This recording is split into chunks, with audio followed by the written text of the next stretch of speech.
নমস্কার বন্ধুরা, আরবিবি চ্যানেলে আপনাদের সকলকে জানাই স্বাগতম। চলে এসেছি হরপরি প্রাইস হোটেলের নতুন একটি আপডেটস নিয়ে। আজকের পর্বে আপনারা দেখতে পাবেন যে গৌরী রুদ্রকে সব সত্যিটা জানিয়ে দেয়। শুরুতেই দেখা যায় গৌরী প্রভাকরকে জিজ্ঞেস করছে, আপনি মিথ্যে কথা বলছেন। আমার মা বাবাকে ভাস্কর কাকা কেন মারতে যাবে, আর ওদের ক্ষতি বা কেন করবে, কিসের সম্পর্ক ওদের সাথে?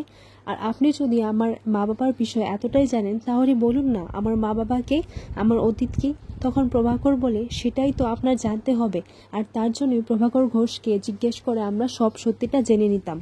পর গৌরী বলে, আজকে আপনার জন্য ভাস্কর কাকা আজ বেঁচে নেই। আপনি চাইলে পারতেন ভাস্কর কাকাকে বাঁচাতে, আমি আপনাকে কতবার করে বললাম, কিন্তু আপনি ইচ্ছে করে ভাস্কর কাকাকে বাঁচাননি। এতে আপনার কি স্বার্থ আছে, আর আমাকে এর জন্য কেন বেছে নিয়েছেন? আপনার স্বার্থের জন্য, আপনার নিজের প্রতিশোধ নেবার জন্য আপনি আমাকে ব্যবহার করেছেন। আমি আমার অতীতটা জানতে চেয়েছিলাম, কিন্তু আমি এটা চাইনি যে আমি কারোর ক্ষতি করে আমার ভবিষ্যৎটা বিষিয়ে তুলি। প্রভাকর বলে, গৌরী আপনি শুধু শুধু চিন্তা করছেন। আপনি যখন আমাকে বন্ধু ডেকেছেন তাহলে আমি বলছি তো ভাস্করের কিছু হবে না, ভাস্করের প্রাণ এত সহজে শেষ হয়ে যাবে না। তখন গৌরী প্রভাকরকে বলে, যদি ভাস্কর কাকার কিছু হয়ে যায় তাহলে আমি আপনাকে কোনোদিনও ক্ষমা করব না। আর এই সমস্ত কথাবার্তায় আড়াল থেকে কেউ একটা বাইরে থেকে শুনছিল, আর তার ছায়াটা দেখা যায়। গৌরী প্রভাকরকে বলে, ভাস্কর কাকার যদি কিছু হয়ে যায় তাহলে আমি আপনাকে ছেড়ে কথা বলবো না, আমি আপনাকে পুলিশে দেব। এই কথা বলে গৌরী সেখান থেকে চলে যায়। দিকে দেখা যায় বাড়িতে পিয়া কান্নাকাটি করছে, আর রুদ্রর বাবা বলে, এই সমস্ত ঘটনা মাকে জানানোর কোনো দরকার নেই, এমনিতেই মার শরীরটা খারাপ, পরে আরও খারাপ করবে। এর পরের মুহূর্তে দেখা যায় গৌরী সেখানে পৌঁছে যায়। গৌরী বাড়ি ফিরে বলে, আচ্ছা মা, পিয়া এভাবে কান্নাকাটি করছে কেন? তখন রুদ্রর মা বলে, আসলে ভাস্কর আর বেঁচে নেই। কথাটা শুনেই গৌরীর সবকিছু মনে পড়ে যায়। গৌরী এটাই ভাবতে লাগে যে সে কি করে ভাস্করকে ট্যাঙ্কের মধ্যে ফেলে দিয়েছিল, আর ওদের ষড়যন্ত্রণাই ভাস্কর আজ বেঁচে নেই। আর এই কথা মনে করেই গৌরী সেখানে অজ্ঞান হয়ে পড়ে যায়। গৌরীকে অজ্ঞান হতে দেখায় বাড়ির সবাই ঘাবড়ে যায়। এরপর গৌরীকে তার ঘরে নিয়ে গিয়ে শুইয়ে দেওয়া হয়। গৌরী ঘুমের মধ্যেই সেই সব ঘটনার কথাগুলো মনে করতে লাগলো। আর তখনই গৌরী চিৎকার করে ওঠে, আমি কিছু করিনি, আমি কিছু করিনি। তখন গৌরী তার পাশে রুদ্রকে দেখতে পায়। রুদ্র তার হাতে একটি আংটি নিয়ে বসেছিল। তখন গৌরী রুদ্রকে বলে, স্যার আমি আপনাকে কিছু বলতে চাই। তখন রুদ্র সেই আংটিটা দেখিয়ে বলে, এই আংটিটার বিষয়ে কি আপনি কিছু বলতে চান? তখন গৌরী বলে, আপনি এই আংটিটা কোথা থেকে পেলেন? তখন রুদ্র বলে, আসলে এই আংটিটা বিমলা ওই ট্যাঙ্কের পাশ থেকেই পেয়েছে। আপনি কি বলতে চান, আর এই আংটিটা কি করে ওখানে পৌঁছলো? এরপর গৌরী বলে, এই সব কিছু আমার জন্য হয়েছে, এই সবটাই আমার কারণে হয়েছে। ভাস্কর কাকা আজ আমার জন্যই বেঁচে নেই। তখন রুদ্র বলে, এইসব আপনি কি বলছেন? বেঁচে নেই মানে? তার মানে আপনি দেখেছিলেন যে ভাস্কর কাকা ট্যাঙ্কের মধ্যে পড়ে গিয়েছিল? যদি আপনি দেখেই থাকেন তাহলে আপনি আমাকে ফোন করে কেন জানাননি, বা বাড়ির কাউকে তো বলতে পারতেন। আচ্ছা, আপনি কি কাউকে দেখেছেন ভাস্কর কাকাকে ওইভাবে ট্যাঙ্কের মধ্যে ফেলে দিতে, নাকি আপনার ধাক্কা দিয়ে ফেলে দিয়েছেন? তখন গৌরী বলে, না, এই সব কিছু আমার জন্য হয়েছে, আমাকে ক্ষমা করে দেবেন, আমার ভুল হয়ে গেছে। তখন রুদ্র বলে, আচ্ছা আপনি শান্ত হন, আপনার কি হয়েছে সেটা আপনি আমাকে খুলে বলুন। গৌরী কাঁদতে কাঁদতে কিছু বলতে পারছিল না। এরপর রুদ্র গৌরীকে শান্ত করিয়ে বসিয়ে গৌরীর কাছ থেকে সব সত্যিটা জানতে চায়। তখন গৌরীও রুদ্রকে সব সত্যিটা বলে দেয়, আর এক এক করে সে কি কি করেছিল সেই সব কিছুই রুদ্রকে জানিয়ে দেয়। সবকিছু শুনে রুদ্র বলে, কি, আপনি এসব কি বলছেন? আর আপনি একটা লোকের কথা এইসব করে ফেলবেন?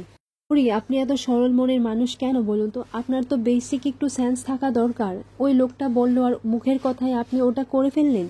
তো করার আগে একটু ভেবেচিন্তে করতে পারতেন বলুন, বা আমাকে বলতে পারতেন। এরপর গৌরী বলে, স্যার আমি লোভে পড়ে এসব করেছি। তখন রুদ্র বলে, লোভে? টাকার লোভে? গৌরী, আপনি তো আমাকে বলতে পারতেন। এরপর গৌরী বলে, না স্যার, টাকার লোভে নয়, আর আমার এইসব কিছু চাইও না। আমার লোভ ছিল যেন আমি আমার অতীতের বিষয়ে জানতে পারি। লোকটা বলেছিল এই সমস্ত কিছু করলে এক এক করে আমি আমার অতীতের দিকে বেরিয়ে যাব, আর আমি আমার মা বাবার পরিচয়, আমার নিজের পরিচয়, অতীতের কথা জানতে গিয়ে কি আমি খুব একটা অন্যায় করেছি স্যার? তখন রুদ্র বলে, না, সেটা মোটেও অন্যায় নয়, কিন্তু আপনি ভুল করেছেন। পর গৌরী বলে, স্যার আপনিই তো ওই লোকটাকে তদন্ত করার জন্য পাঠিয়েছিলেন, তাই আমি ভরসা করেছিলাম ওই লোকটার উপর। এরপর রুদ্র বলে, আমারই ভুল হয়েছে, আমি আনন্দের কথায় ওই লোকটার বিষয়ে না জেনে ওকে তদন্তের ভারটা দিয়ে দিয়েছি। ওই লোকটার সাথেই আমাকে কালকে কথা বলতে হবে, যে করেই হোক সব সত্যিটা জানতে হবে। ওই লোকটাও ওই ঘোষ বাড়ির বিষয়ে এত কিছু জানে কি করে? রুদ্র মনে মনে এটাই ভাবতে লাগে যে এই লোকটা এসে আমার সব হিসেবটা একেবারে গুলিয়ে দিচ্ছে। আপনার সাথে ঘোষবাড়ির কিসের সম্পর্ক থাকতে পারে? রুদ্র মনে পড়ে যে সেই দিন গৌরী ঘোষবাড়ির বিষয়ে যা যা জিজ্ঞেস করা হয়েছিল সেই সব কিছু একেবারে গড়গড় করে বলে দিয়েছিল। তখন রুদ্র গৌরীকে জিজ্ঞাসা করে, আচ্ছা আপনিও তো সেদিনকে ঘোষবাড়ির বিষয়ে যা যা আপনাকে প্রশ্ন করা হয়েছিল সেই সব তো আপনি গড়গড় করে বলে দিয়েছিলেন, সেসব আপনি কি করে জানেন? তখন গৌরী বলে, আমি জানি না স্যার, সত্যি কিছু বুঝে উঠতে পারছিলাম না স্যার। এই উত্তরগুলো আমার কি করে জানা? যখন প্রশ্নগুলো শুনলাম তখন এই উত্তরগুলো নিজে থেকেই আমার মুখ থেকে বেরিয়ে পড়ল, কিন্তু কি করে সেটাই বুঝে উঠতে পারছি না। পর গৌরী বলে, স্যার এবার বাড়ির সবাই যদি জেনে যায় তাহলে কি হবে? তখন রুদ্র বলে, আপনি কিচ্ছু চিন্তা করবেন না, বাড়ির কেউ কিছু জানতে পারবে না, কিন্তু হ্যাঁ তার আগে আমাকে সবটা খুঁজে বার করতে হবে। কালকে ওই লোকটার সাথে গিয়ে আমাকে একবার দেখা করতে হবে।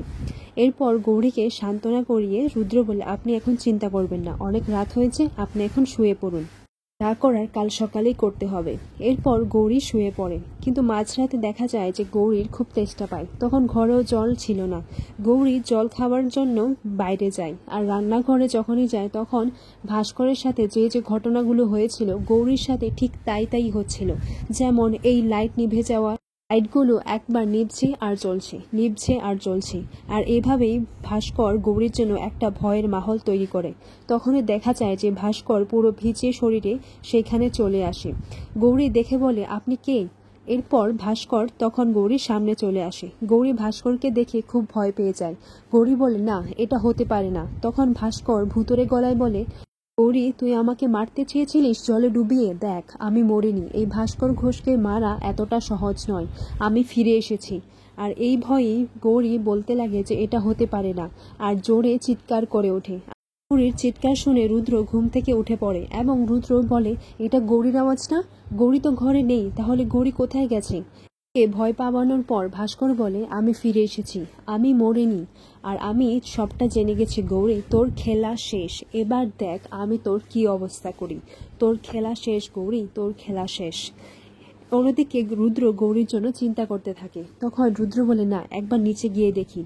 রুদ্র যখন গৌরীকে দেখতে যাবে তখনই দেখা যায় যে গৌরী দৌড়ে এসে রুদ্রকে জড়িয়ে ধরে এবং বলতে লাগে যে নিচে ভাস্কর কাকা আছে, ভাস্কর কাকা আছে। তখন রুদ্র বলে, আচ্ছা গৌরী আপনার কি হয়েছে বলুন তো, আর ভাস্কর কাকা এখন কোথা থেকে আসবে, উনি তো মারা গেছেন। তখন গৌরী বলে, না উনি নিচে আছেন, উনি নিচে আছেন। রুদ্র মনে মনে এটাই বলতে লাগে যে গৌরীর হয়তো এই ঘটনার কারণে অনেকটা শকড আছেন। পর রুদ্র গৌরীকে সামলে নেয় এবং তাকে শুইয়ে দেয়। তখন রুদ্র বলে, আপনি কিছু চিন্তা করবেন না। তখন গৌরী যদি কিছু বলতে যায় তাহলে রুদ্র বলে, বললাম তো কালকে সকালে কথা হবে, এখন আপনি শুয়ে পড়ুন। রুদ্র দেখতে পায় যে গৌরী এখনও ভয় পেয়ে আছে, তাই রুদ্র গৌরীর মাথায় হাত বুলিয়ে দেয় এবং গৌরীকে বলে, আপনি শুয়ে পড়ুন। এরপর মাথায় হাত বুলিয়ে দেওয়ার কারণে গৌরী শুয়ে পড়ে। আর রুদ্র এটাই ভাবতে লাগে যে এই লোকটার জন্য গৌরী অনেকটা ডিস্টার্ব হয়ে আছে, কালকেই ওনাকে আমার সবটা জিজ্ঞেস করতে হবে, আমার সবটা জানতে হবে। এইভাবেই আজকের পর্বটি শেষ হয়। আগামী পর্বে আমরা দেখতে পাবো যে গৌরী সব লোকজন জড়ো করিয়ে বলে, দেখুন না এই লোকটা আমাকে কখন থেকে পিছু নিচ্ছে। সেখানকার লোকজন বলেন, মেয়েদের পিছু নেওয়া বার করাচ্ছি। তখন প্রভাকর বলেন, উনি তো আমার পরিচিত, আমি তো ওনাকে চিনি। তখন রুদ্র এসে বলে, তাই বুঝি, কে হন উনি আপনার? আজকের ভিডিওটি এখানেই শেষ করছি, দেখা হচ্ছে আগামী পর্বে। এইরকম সিরিয়াল আপডেটস পাওয়ার জন্য আপনারা আমাদের চ্যানেলটিকে সাবস্ক্রাইব করুন। ধন্যবাদ।